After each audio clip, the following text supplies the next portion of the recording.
Hey everyone, very different kind of video today. If you watched my sit-down creator spotlight Q&A with Maker Maddox, then part 2, and you watched it to the end, then you will see that in that video we announced that we were going to do a PVC lightsaber build challenge. It's kind of more his wheelhouse. He does stuff like that. And so when talking with him, we decided to go ahead and do our own designs and then kind of compare them. So if you want to see his build, go over to his channel, Maker Maddox, and check it out. I'm sure we'll be reviewing each other's and leaving comments about what we think of each other's design. So I did share with him, and I think all of you, this one that I did for my daughter years ago, that I made for her, and I made some for my nieces and stuff. This time around, I never really made one for me, so that's partly why I did this, other than just, in addition to just being fun and liking to make stuff. So I came across one of these at the Goodwill, actually, and I went and purchased it I purchased this one at the Home Depot so that I could show you all. It is a toilet fill valve, and what I got in that was something that looks like this thing. And when you pop a lot of this stuff off, you get something that looks like this, something that comes on the inside. So I'm just going to go ahead and show you the finished product. I'm going to talk about a little bit of some different parts that I combined with it, how I went about painting it, and some other stuff like that. I will be putting up another video that shows a little bit more in depth how I approached some of the build. So if you are interested in seeing more of a step-by-step loose tutorial, I'll admit I kind of sped past the last part of it. I didn't get a good video of me actually applying some of the paint and stuff like that, but I will attach that video in this one so you guys can go check that out. Also, like I said, I'm going to be putting a link up to Maker Maddox's channel and or his Saber build, so you can go over and check that out. Make sure that you do so.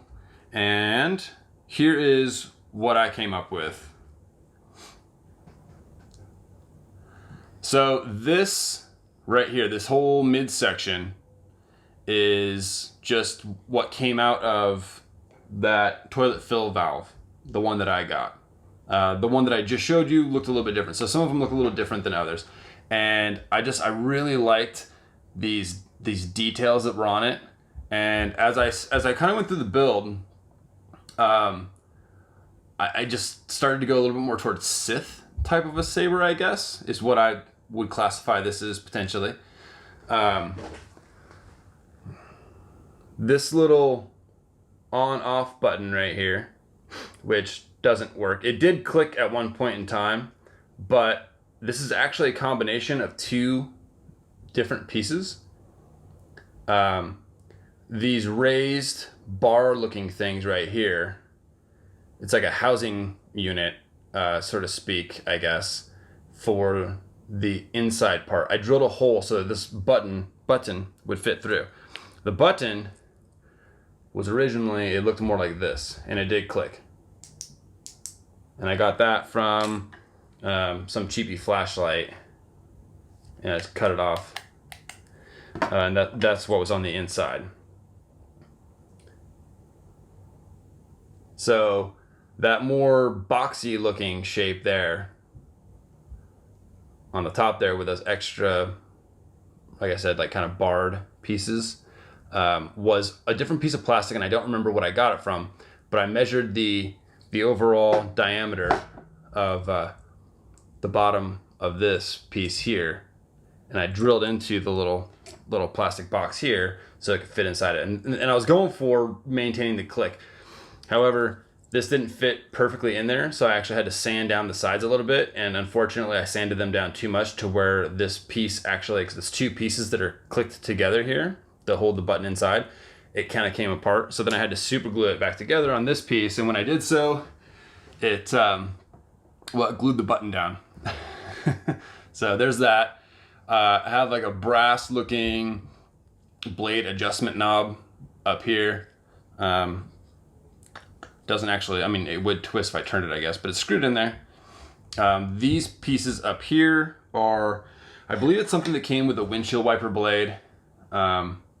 I just took this and split it right down the middle, just chopped it down the middle, and then I took it to my belt sander because I wanted to give it more of a beveled, gradual taper into this top piece here. I didn't want it to just be like a hard flat. So I don't remember what this piece came from, sorry. I did weather it up a bit.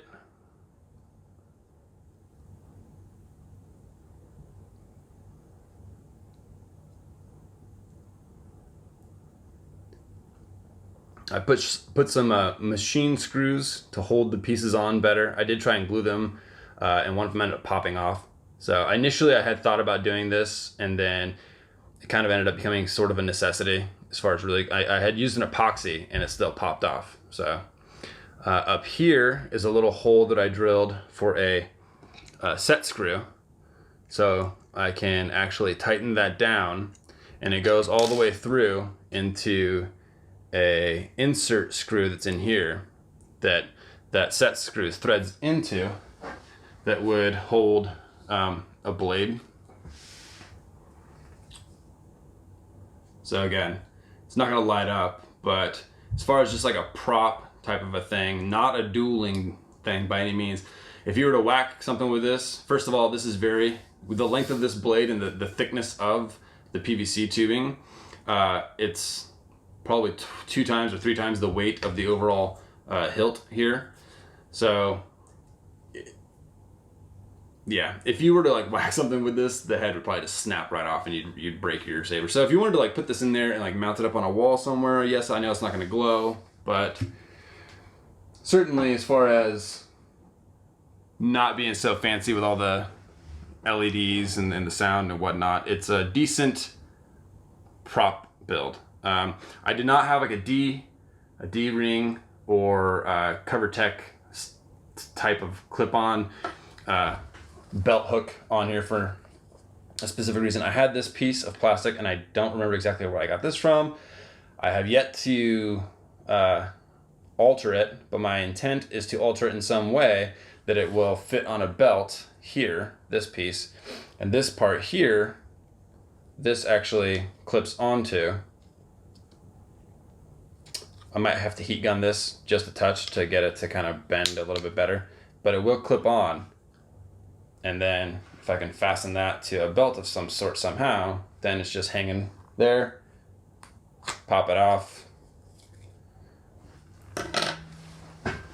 So let's see, this top part here was just, this is called a 3/4 inch, I think it's a female adapter. And I've seen them, I've made one before that was just this flat. However, I wanted it to look a little bit more like a lightsaber, so I did bevel this part down. Let me know in the comment section below what you think of the build, please. I'd like to get some feedback from you all, as well as any questions.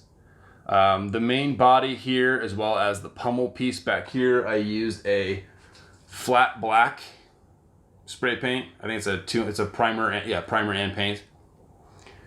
And then I also did a matte acrylic clear coat on it. And then I went in with aluminum, like model paint. And what you do with that is you take your paintbrush, you dip it in, you wipe it on a paper towel almost until it's gone, and then you lightly run it just against the raised areas, which gives it that weathered look. It makes it look like this whole thing was painted black at one time, but it's metal underneath, and it has been dropped and dinged around from use, and some of that black paint has been scraped away, revealing the metal underneath. And I did that on all these other areas as well as these pieces up here. To me, it just kind of helps make it sells it a little bit more. It does make it look a little bit more metal than just plastic. For these metal parts, like the solid metal parts here. I had read that what you want to do is use a gloss black as like a base coat, let it dry, let it completely cure for about 24 hours, maybe even longer. This was my tester piece, and do use a tester piece if you're going to try something like this, because as you can see here, I did not let the black gloss cure long enough before I sprayed on the chrome.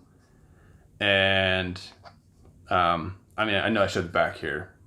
Some of the paint just ran away from the black, but also you get this really gnarly warping up here, which could be used as a deliberate thing at some point if you want your metal to look like it's more molten or something like that for other projects or something. But I don't really think it's something you're going to want to see on this. It just looks runny and not so great. So you let the black gloss cure for 24 hours or so at least. Then you go in with the chrome spray paint, and lightly, and you want to have a good distance from it. You want it to be very much like a mist that's just kind of falling on the piece. Because again, if you get too close and you get too much of that spray paint on there all at once, you're gonna almost instantly get the runs, and it could potentially ruin your piece. I mean, you'd have to let it dry. You'd either have to wipe it real quick and try again, or wait the 24 something hours for it to fully dry and cure, and then try and sand down any of those kind of weird areas. Let's see, what else about this?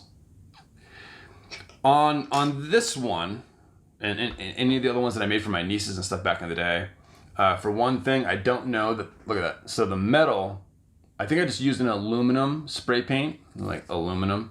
And it's a little flat for one thing, I mean, comparatively, for sure.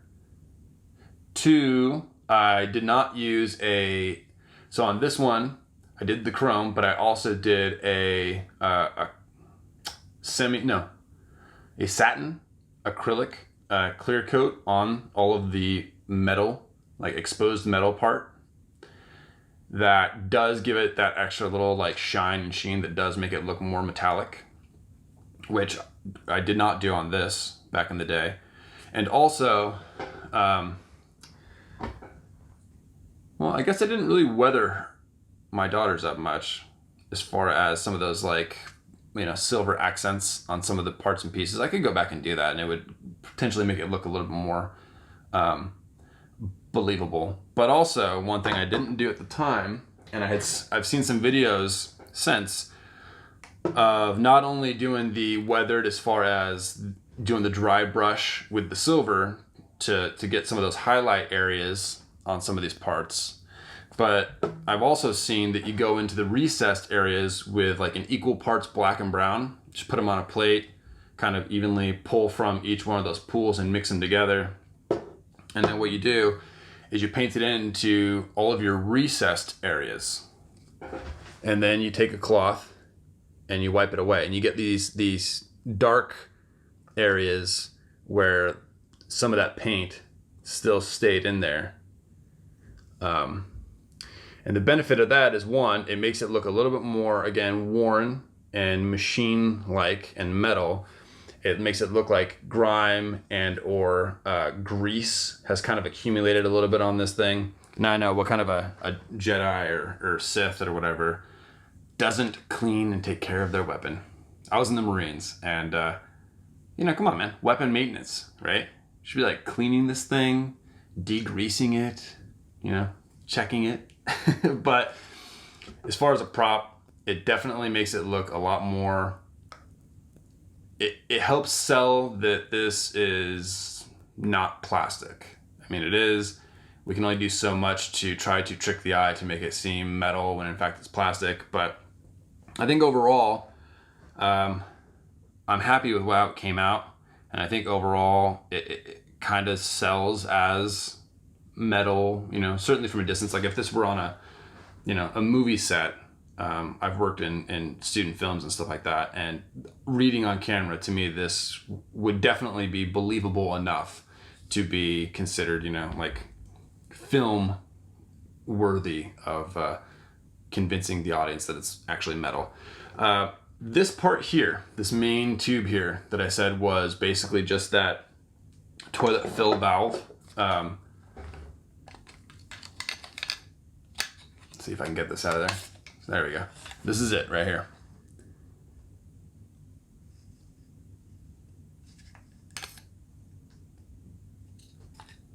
Now, it is the wall thickness on this is pretty thin. So to try to just give it a little extra stability, I went ahead and I got this 3/4 inch by 2 foot, I believe it's a polyurethane tube. And it actually does have a different diameter than a 3/4 inch PVC pipe. It overall is thinner all around, so it fit in here, you know, pretty well. I actually had to, it was fighting me a little bit, so I did hit this with I measured the distance in here from approximately how far this piece would go in, because there is more on the inside to this piece right here that sticks into here as well as over here. So I measured those pieces, of course, just math, whatever, and I estimated about how much of this I was going to need. And I cut it. I hit it with the heat gun so that it was a little bit more malleable, and I was able to get it in there. I think I had like a metal tube or something like that I was able to help push it in, which got it in here. And it just really makes the handle feel a bit more beefy. Gives it a little bit more weight, and it feels structurally more sound, I guess. So there is my PVC Saber build. Let me know in the comments down below what you think. Do you believe it? Does it seem metallic enough to you? What do you think of the overall design?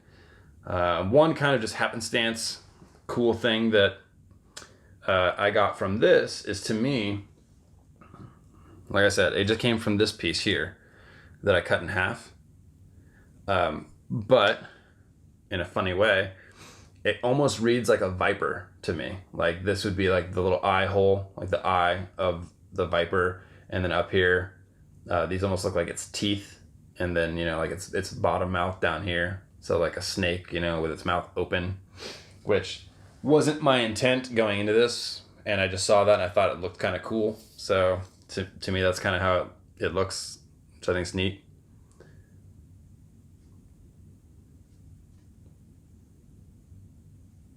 Again, if you have any questions or comments, please leave them down below.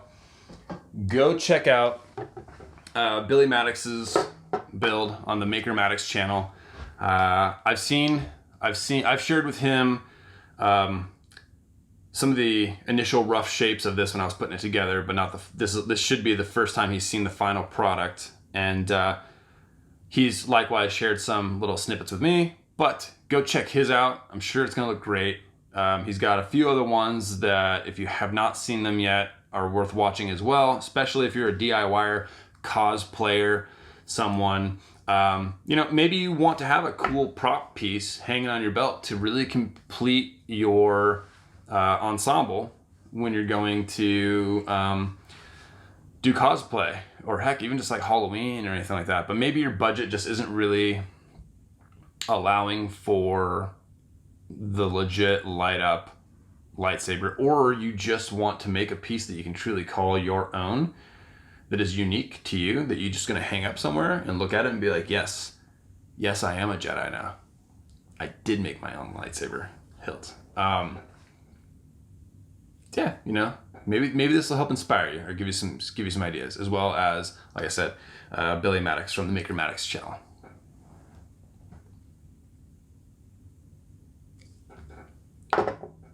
I think that is all. Thank you for watching. I look forward to any questions or comments that you might have. If you have not done so already, please hit the subscribe and the little bell button down below, or icon, so you get notifications on future videos. I know that this is primarily a wand themed channel, but as part of that creator spotlight, I thought it'd be fun to branch out a little bit into something that's more along the line, in line with my guest, Billy Maddox, that I sat down with. So add fun. If there's any other creators out there who would like to sit down and chat with me, please let me know. Depending on what it is that you do, perhaps we could also do a friendly little competition or just challenge one another. It's not really I mean, there's no winner or loser, but just kind of push each other to create something. And I don't mind dabbling in other art forms, you know, for a little fun. So again, I hope you enjoyed this, and thank you for watching.